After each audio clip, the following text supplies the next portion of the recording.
Hello, we're here at ILA Berlin 2026 Air Show, where the theme Pioneering Aerospace is certainly being brought to life over 4 days by more than 600 international exhibitors across the aviation, space and defence sectors. The event is firmly focused on the future of aerospace and features cutting-edge technology in civil and military aviation.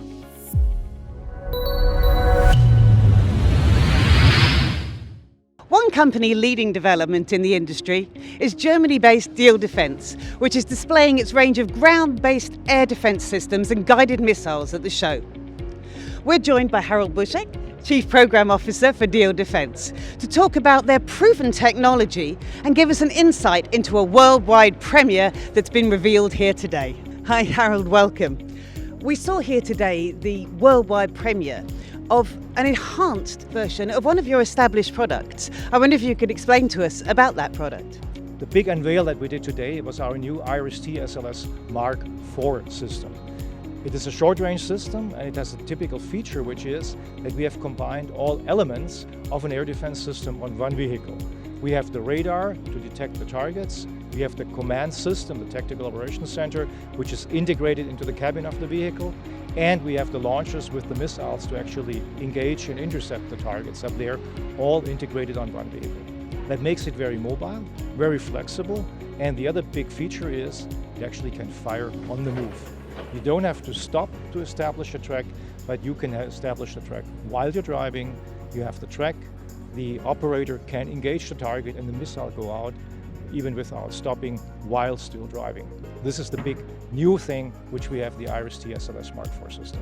Could you also talk us through some of the capabilities and applications of your already proven technology that you have here on display?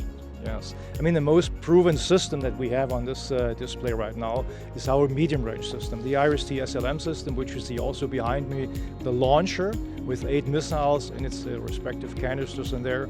It's part of an overall system which also has a radar, in this case coming from the German company Hensoldt. It has a Tactical Operations Center which we do together with the German company Airbus as well.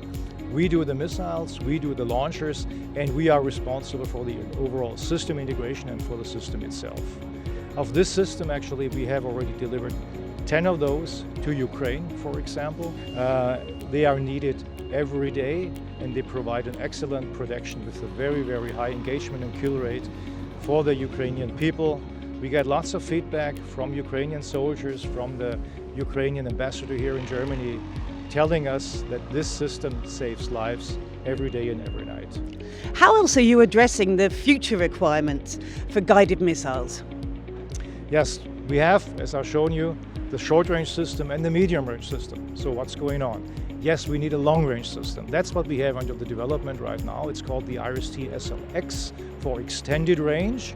All 3 missiles we have on display between those 2 vehicles. And this actually has a range, an interception range of about 80 kilometers, which is double as much as the medium-range system, and an engagement altitude of above 25 kilometers. So you can cover quite a big area with one of those systems. So this is still under development. It will be ready by the end of 2029 to go into production. And of course, we think even beyond that. One of the very typical threats, or new coming threats actually in Ukraine, are the so-called hypersonic weapons. So weapons going with velocities above Mach 5, hypervelocity. They're very, very hard to intercept. We are now together with a Spanish company leading a European consortium for developing a missile which is capable of intercepting exactly such hypersonic vehicles, which is an extreme challenge, but we're on a good way. We did a European program for that. We have a very good consortium, we're making great progress. So this will be even the next step between the extended range. We will go into the hypersonic defense, in this case, to actually bring up the whole range, the whole air defense shield from short range, medium range, long range to hypersonic defense. Going even smaller, we do have what we call the Garmer. The other threat is that we actually have encountering a lot of small little drones, which is a real threat, of course, also to all people in Ukraine and in future conflicts as well. So we do have like a smaller missile, it's called Cicada. It's about this size. And it will be launched also from the vehicle, but also stationary. You see that also on my left side, which will be with respect to a cost for kill ratio really useful to intercept smaller drones up to the size of Shard, for example. So all the range from very small to very long range to hypersonic defense, this is our future, this is what we're doing.